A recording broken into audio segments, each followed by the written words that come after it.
Start the extended operator.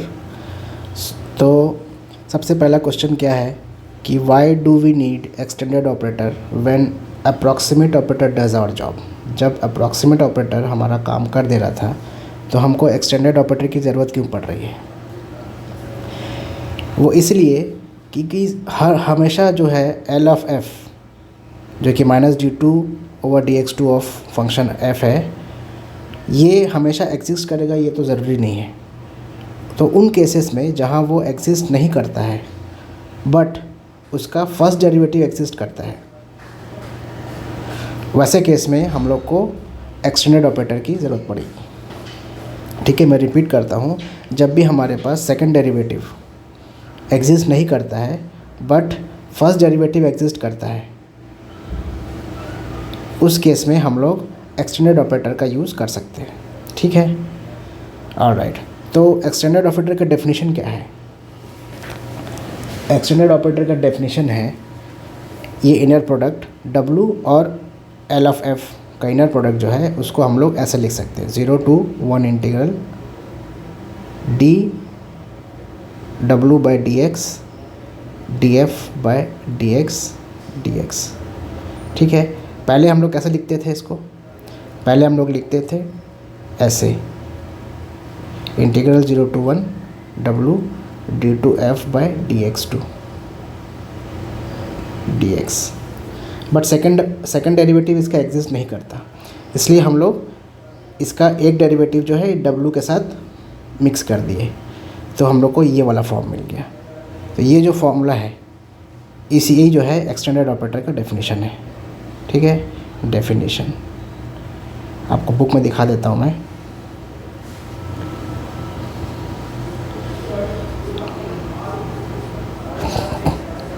ये extended operator का यहाँ से चालू हो रहा है। ये देखिए, if L of F does not exist, if L F does not exist but D F of D X two does exist, then equation 1.60 can be used to define an extended operator. ये वाला equation जो है इसको use किया जा सकता है to define an extended operator. ठीक है, ये एक्सटेंडेड ऑपरेटर को डिफाइन करने के लिए इस एक्सप्रेशन को यूज़ किया जा सकता है, ये बोल रहे हैं। ठीक है, ऑलराइट। तो हम लोग आगे बढ़ते हैं। ये एक्सटेंडेड ऑपरेटर नहीं है, इसको यूज़ करेंगे हम लोग to define an extended operator, right. तो मैं ये नहीं बोलता कि ये डेफिनेशन ऑफ एक्सटेंडेड ऑपरेटर है, इस एक्सप्रेशन का यूज़ करके हम लोग एक्सटेंडेड ऑपरेटर का एक्सप्रेशन डिराइव करेंगे। ठीक है, उसके लिए हम लोग को लीनियर अलजेब्रा का दो प्रॉपर्टी की ज़रूरत पड़ेगी। पहला प्रॉपर्टी है इक्वेशन 1, दूसरा है इक्वेशन 2। इक्वेशन 1 जो है ये तभी वैलिड है जब L और L का एडजॉइंट दोनों बराबर हो। That means L operator is self adjoint. ठीक है, जब ऐसा हो तब इनर प्रोडक्ट का ये प्रॉपर्टी है कि L ऑफ F और G का इनर प्रोडक्ट जो है F और LA का inner product L of A times G का इनर प्रोडक्ट के बराबर हो जाता है। ठीक है, एल एफ का इनर प्रोडक्ट जी के साथ इज़ इक्वल टू एफ का inner product L adjoint of G के साथ। ये एक प्रॉपर्टी है इनर प्रोडक्ट की। सेकंड प्रॉपर्टी ये है, ये हम लोग जैसे ही जब मैं चैप्टर 1 शुरू किया था शुरुआत में ही ये प्रॉपर्टीज़ दी हुई हैं। उसमें से एक प्रॉपर्टी ये भी है कि एफ़ और जी का inner product is equal to G और एफ़ का इनर प्रोडक्ट, ये इंटरचेंज भी पॉसिबल है। तो ये जो एक चैप्टर है हमारा, इसमें एक्सटेंडेड ऑपरेटर में ये इक्वेशन 1.60 का यूज़ करके हम लोग इक्वेशन 1.64 इसको निकालेंगे। ये जो है यहाँ पे ये एल ऑफ ई ये हमारा एक्सटेंडेड ऑपरेटर है। ठीक है, तो ये जो इक्वेशन 1.64 है इसको डिराइव करेंगे हम लोग। एक बार ये मालूम चल गया तो LMN मैट्रिक्स और GM मैट्रिक्स ऑटोमेटिक निकल जाएगा और फिर हम लोग इसको प्लॉट करने की कोशिश करेंगे। अब जब इसको प्लॉट करेंगे तब हम लोग ये भी देखेंगे कि इसके क्या ड्रॉबैक्स हैं as compare to approximate operator. Obviously इसके कुछ ड्रॉबैक्स भी हैं और इसका कुछ क्या बोलते हैं एडवांटेज भी है, दोनों हम लोग समझने की कोशिश करेंगे। ऑलराइट, तो अभी के लिए फ़िलहाल आगे बढ़ते हैं। ठीक है, तो सबसे पहले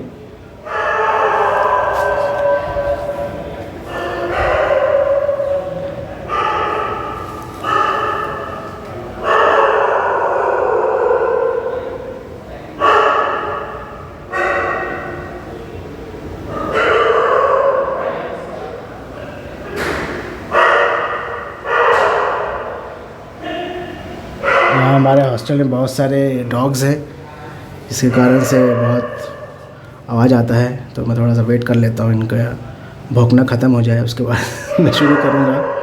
ओके,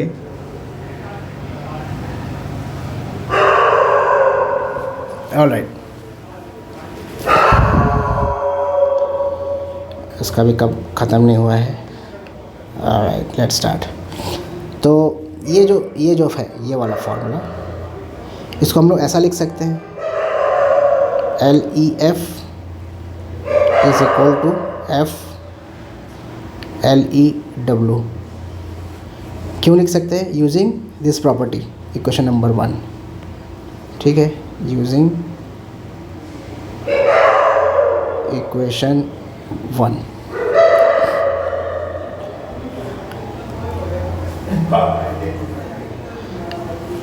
अब देखिए ये जो है, ये लेफ्ट हैंड साइड, इसको मैं कैसे लिख सकता हूँ? ये दोनों आपस में इंटरचेंज हो सकता है यूजिंग इक्वेशन 2। देखिए f of g is g of f, तो ये हो जाएगा L E F और W। ये हुआ using equation 2।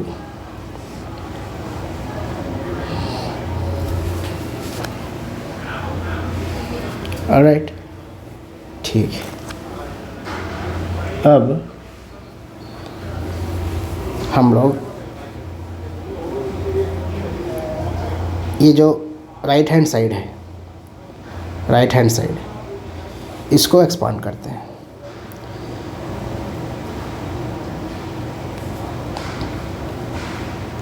f of LEW can be written as 0 to 1 integration f L जो है माइनस d2/dx2 है, उसको यहाँ पे रखेंगे हम लोग, तो माइनस बाहर रख देते हैं, d2W of dx2 of dx। ठीक है, ये फर्स्ट फंक्शन, ये सेकंड फंक्शन। तो इंटीग्रेशन बाय पार्ट्स करेंगे तो क्या होगा? ये माइनस बाहर है, first function into differentiation of into integral of second, limit बैठा दिए, minus integral of differential of first into integration of second dx। देखिए ये जो इतना पार्ट है, ये जो है इससे मैच करता है, इससे, इसको इक्वेशन दे देते हैं नाम इक्वेशन A। ओके, ये जो है इक्वेशन A है। Integral 0 to 1 dw/dx2 times df/dx dx, ये वही है। ये देखिए df/dx dw/dx, ये इसका मतलब, इसको हम लोग लिख सकते हैं ऐसे, माइनस f dw/dx 0 to 1, ये माइनस माइनस प्लस हो गया, और इसके जगह में हम लोग लिखेंगे inner product of W and L F। ठीक है, WLF। ऑलराइट,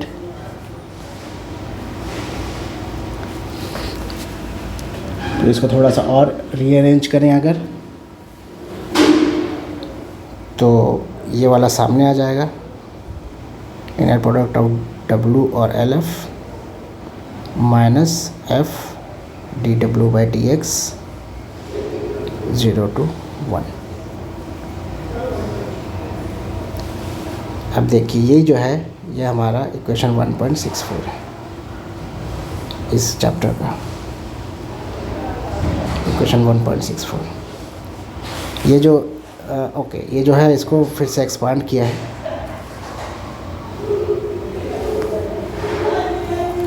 ये जो है इसको, क्योंकि ये इनर प्रोडक्ट है, इनर प्रोडक्ट का नॉर्मल फॉर्मूला लग जाएगा, WLF dx minus F dw/dx 0 to 1, ये हमारा 6.4 है।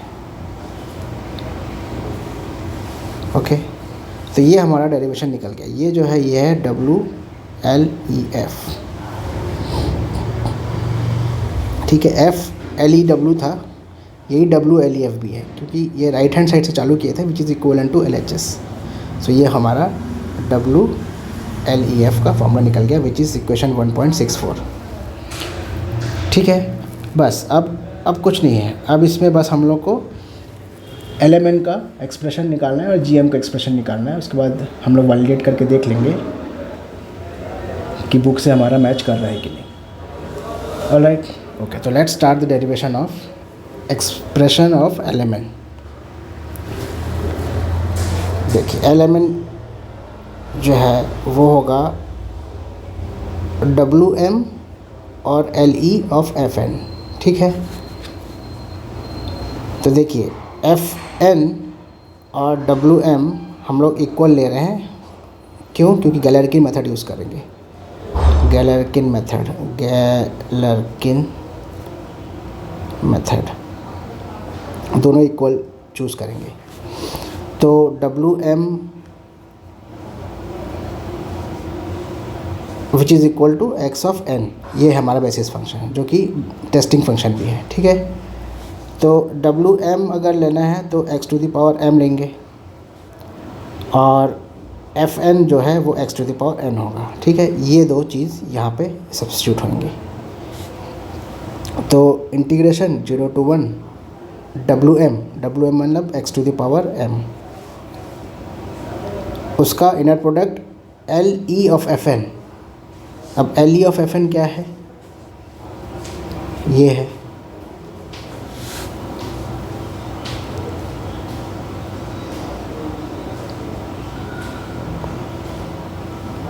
नहीं LE ऑफ FN नहीं, सॉरी, ये हम लोग ये जो है इससे अप्रॉक्सीमेट कर रहे हैं ना। तो W ये आ गया WM, LFN आएगा जो वो होगा -d2 over dx2 of FN यानी x to the power n minus function FN x to the power n और dw बाई dx, यानी कि dw बाई dx क्या होगा? dWm by dx which is x to the power m minus 1 times x to the power m minus 1। Sorry, ये सिर्फ m होगा, है ना, डिफ्रेंशिएशन हो रहा है एक बार। तो m times x to the power m minus 1, ये यहाँ जाएगा। तो ये हो गया m times x to the power m minus 1। ये 0 to 1 लिमिट्स में रखा हुआ है,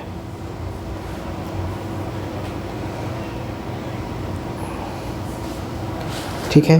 तो इसको सॉल्व करना है। तो सबसे पहले इसको डिफरेंशिएट कर लेते हैं। तो माइनस साइन, ये वाला माइनस साइन बाहर चला गया, इंटीग्रेशन 0 to 1 वैसे ही है, x to the power m, इसको दो बार डिफरेंशिएट किए तो n minus 1 x to the power n minus 2, और माइनस इसमें लिमिट्स रख दिए तो ये बचेगा सिर्फ m।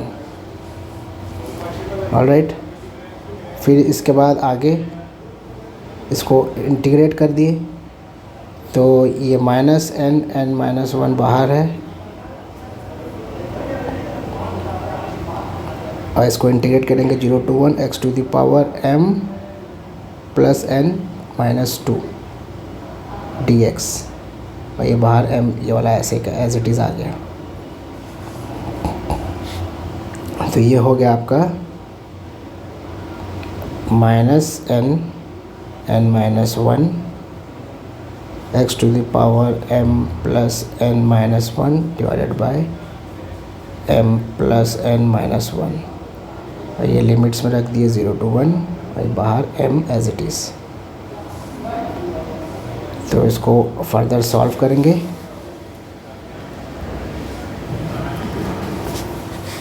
तो आपको ये एक्सप्रेशन मिलेगा, n नेगेटिव बाहर है, n minus 1 1/m + n-1 minus m। इसको फर्दर सॉल्व करने पे हम लोग को ये एक्सप्रेशन मिलेगा -n² + n/m + n-1 minus m। इसको और सिंप्लीफाई किए तो बनेगा -n² + n माइनस बाहर m² + mn-m,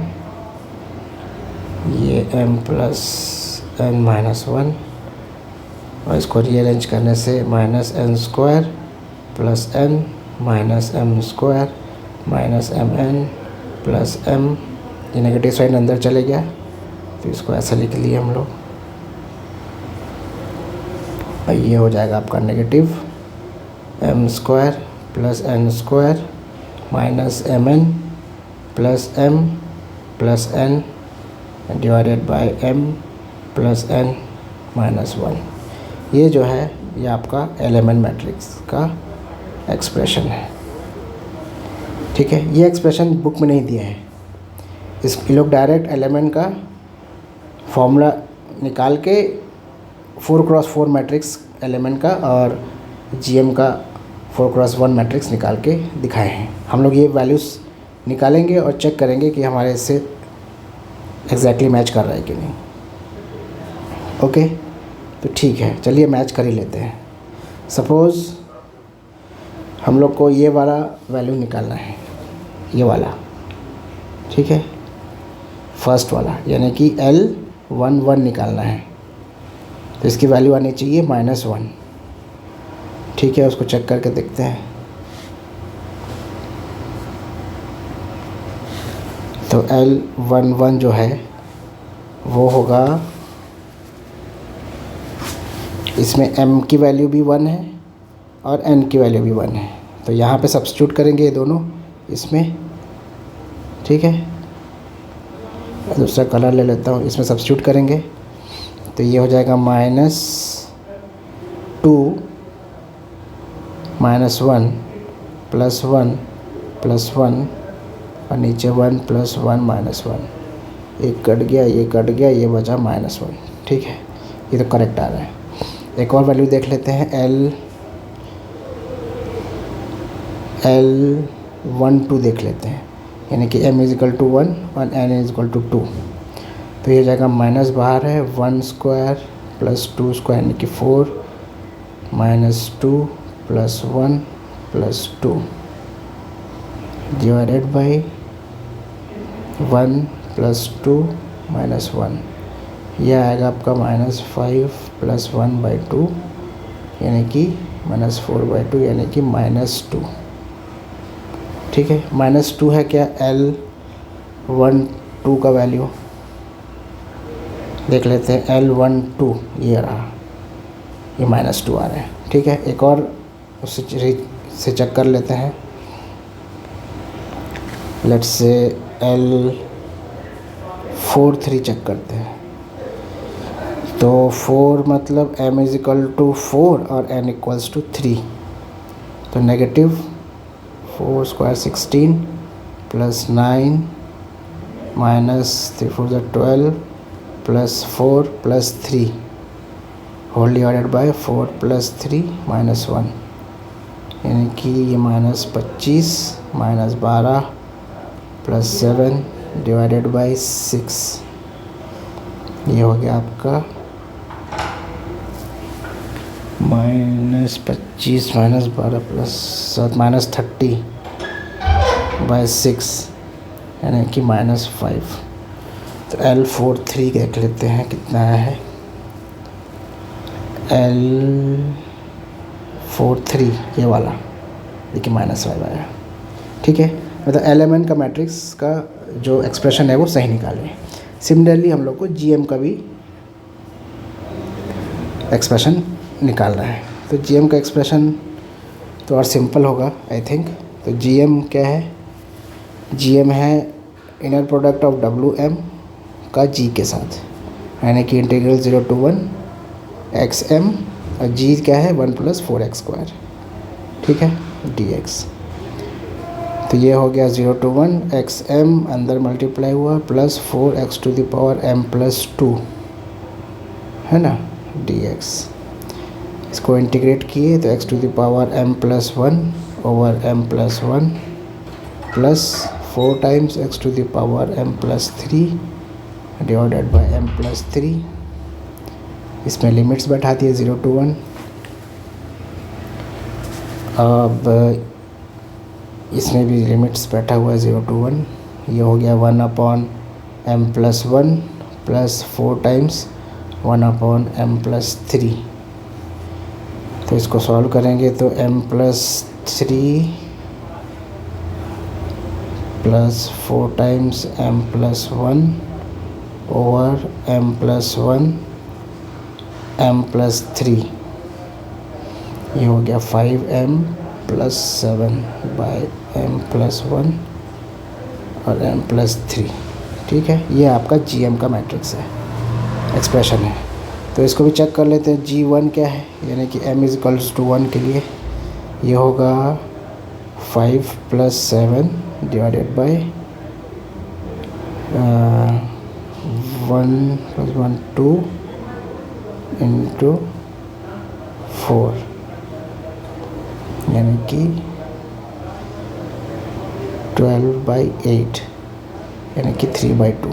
G1 की वैल्यू 3/2 है क्या, G1 की वैल्यू 3/2 है, ठीक है, करेक्ट, ठीक है। तो ये वैलिडेट हो गया कि हमारा LMN का जो एक्सप्रेशन है और GM का जो एक्सप्रेशन है वो सही है, करेक्ट। ये हमारा GM का एक्सप्रेशन और ये हमारा LMN का एक्सप्रेशन। तो इन दोनों को हम लोग मैटलैब में मैं प्लॉट कर लिया हूँ पहले से ही मैटलैब का कोड, वो मैं आपको रिज़ल्ट दिखा देता हूँ। तो उससे आप लोग को ये समझ में आ जाएगा कि अप्रॉक्सीमेट ऑपरेटर का जो कर्व है उसमें हम लोग को क्या डिसएडवांटेज फेस करना पड़ेगा। चलिए प्लॉट करने से पहले आपको बता देता हूँ। देखिए ये जो एक्सटेंडेड ऑपरेटर यूज़ हुआ है, ये वाला जो कर्व प्लॉट है, इसमें एग्जैक्ट कब मिल रहा है, जब n की वैल्यू 4 या 4 से ग्रेटर हो, n की वैल्यू 4 हो या 4 से ग्रेटर हो, right, n is greater than और इक्वल टू 4। इस केस के लिए हम लोग एग्जैक्ट सोल्यूशन को अचीव कर पाएंगे using extended operator. Approximate operator में हम लोग n = 3 में ही इसको अचीव कर लिए थे। अप्रॉक्सीमेट ऑपरेटर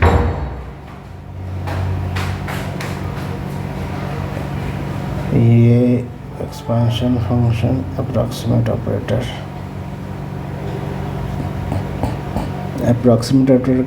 का प्लॉट यहाँ पे एक्चुअली मैं आपको मैटलैब में दिखा देता हूँ। n = 3 के लिए या n = > 3 के लिए, मतलब n = 3 पे ही हम लोग एग्जैक्ट सॉल्यूशन को अचीव कर लिए थे, बट एक्सटेंडेड ऑपरेटर में n = 4 पे हम लोग उसको अचीव कर पाए हैं, ठीक है। तो चलिए मैटलैब की तरफ चलते हैं।